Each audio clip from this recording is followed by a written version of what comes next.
Welcome back to Apocalypse and Genesis.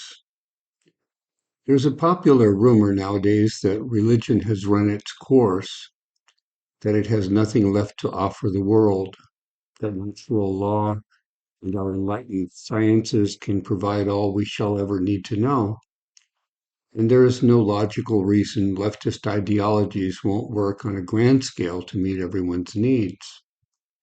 So the latest mantra from the World Economic Forum is you will own nothing and be happy. And we're expected to ignore the fact that the only ones saying it are filthy rich Nazis and the same communist zealots who destroyed Russia a century ago. I'm not here to argue the issue, but I would warn you that a little bit of faith is the one thing that works when all the world is literally scared to death, and that is again to be the human condition on the grandest of scales. This procession is ending for the first time in 26,000 years. And it will very much resemble a battle between heaven and earth, between the heron and phoenix, between Lucifer and the Christ, between one thrown down and one raised up. Today, I thought we could talk about the columns of Adam. And since we cannot seem to find them, my version of what the petroglyphs on them should have told us.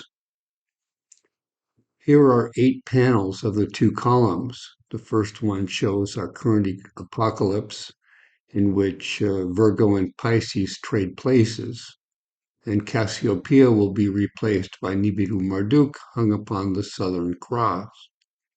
It's the whole point of your religion. I suspect Jesus calling for a queen in the south to rise up in judgment had to do with Virgo taking charge of the sun next week. I've positioned a phoenix rising from the first of Aries between Pisces and Aquarius, as it did roughly 26,000 years ago. Another where it met Sagittarius Scorpio 19,000 years ago, one at Virgo Leo 13,000 years ago, and another at Orion Taurus 6,500 years ago. I drew Pisces as a cichlid because the ancients knew the DNA model and called it Phi, the god or goddess of life. Sagittarius is where a phoenix also rose.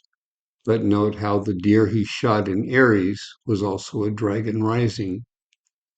The stone in the middle is from Tiwanaku. For us, I believe the reversal will also happen with Saturn at Capricorn and Jupiter arriving Taurus, hence the semaphore hands. The other artistic panel shows Dionysos, the god of fertility, rising as heron falls. It's from a kylix of the Greeks, for drinking, pouring libations to the gods. Finally, I left a hint that the alphabets of the world can be drawn from the stars if we're paying attention, as were their words of creation, like Anu and Yahweh. My working theory is that the lives of the 2 prophets of Deuteronomy 18 were always designed as a play. One would fall from Ursa Minor, lose his head, and presage a flood, as a type of Lucifer arriving Aquarius to turn the world upside down. The other would set the world ablaze, looking like a serpent rising from Ara, the great altar of the south. The Phoenix and the Christ were related as symbols of resurrection and rebirth. And though they came from different mythologies, early Christian writers such as Lactantius saw a useful similarity. The phoenix was a mythical bird that periodically lands on his nest to burn himself and rise from the ashes, representing the cycle of life and death in ancient Egypt, Arabia, Greece, Rome, and China. The Christ, or Avatar, is the only begotten Son of God who dies on a cross halfway across the Milky Way to redeem humanity in a fulfillment of primitive holy law. Basically, it was the atonement sacrifice by other means. These tragic figures share a theme of overcoming death to renew life.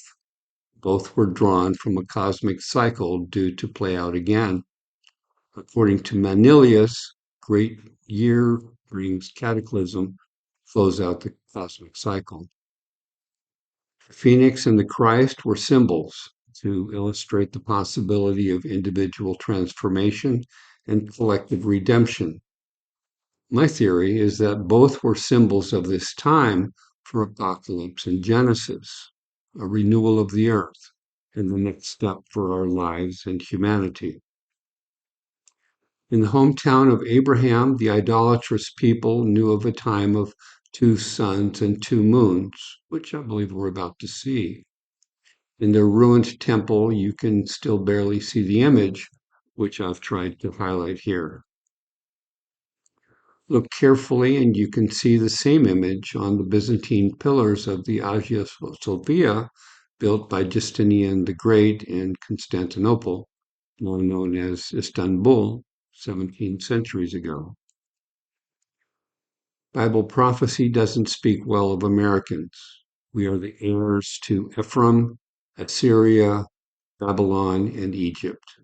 We were part of the lost tribes, blended amongst the Assyrians, Samaritans, pagans, and Gentiles. We are expected to undergo a severe winnowing at the hands of the phoenix. And whether you read Zechariah 13 or the Deagle country projections for 2025, we are very soon to be eclipsed by the people of the dragon.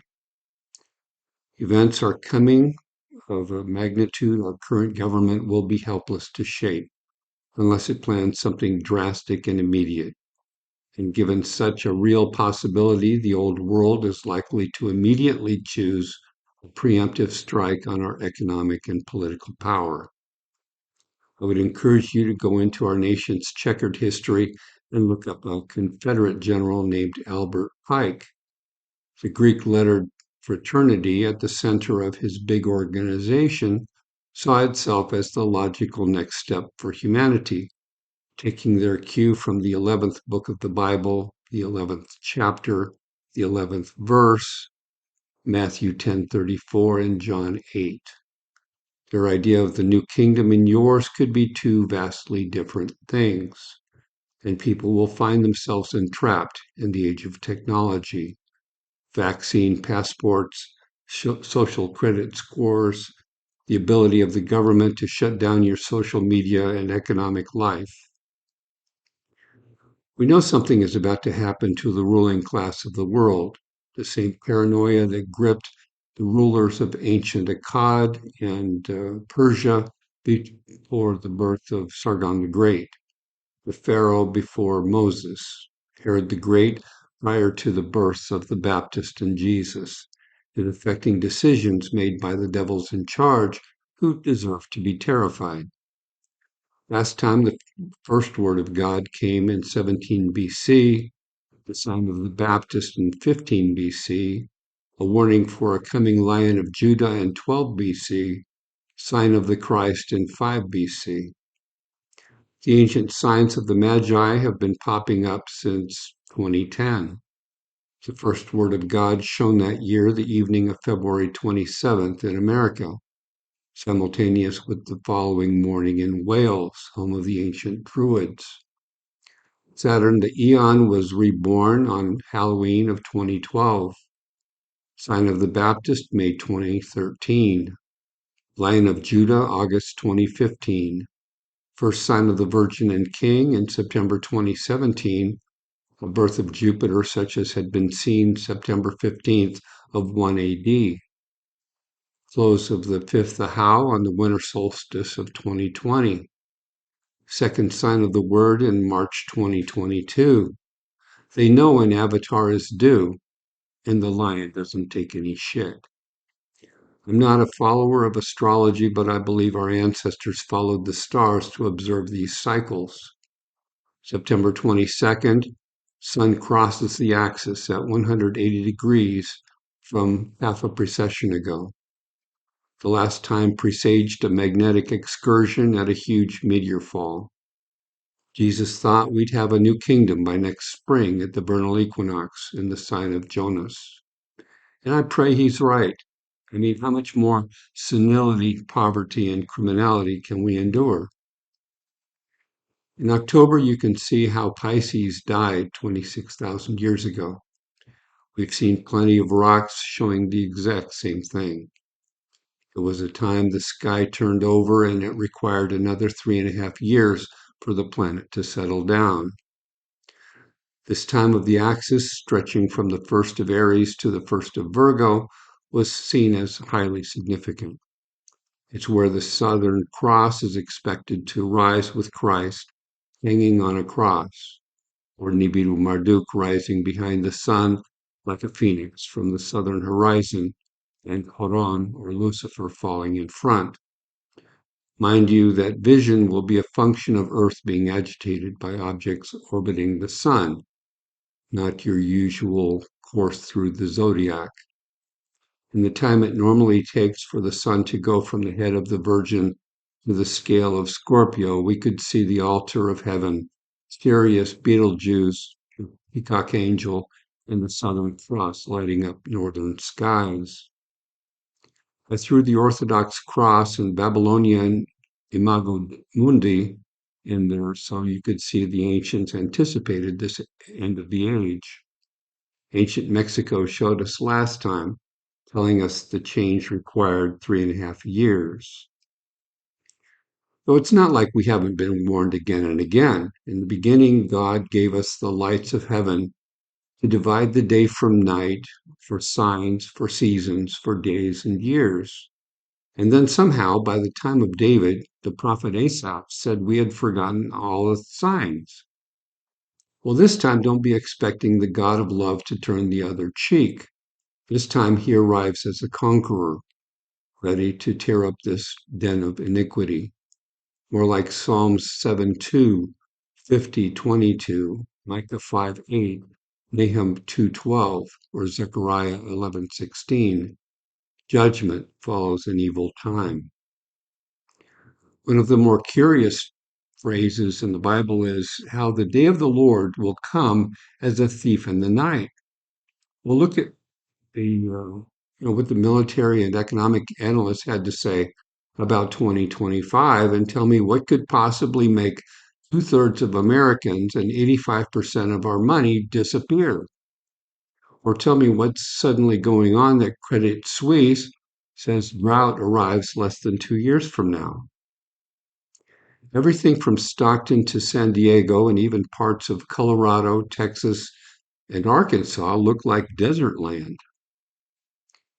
Only South America, Africa, and Southeast Asia seem to fare well in the coming climate. Jesus said the meek would inherit the earth, and that's certainly what it looks like. No wonder China is buying up land everywhere and building infrastructure for Africa.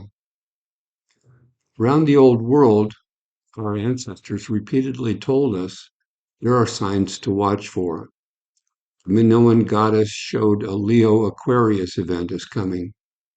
The statue of Alexander says we will see three suns.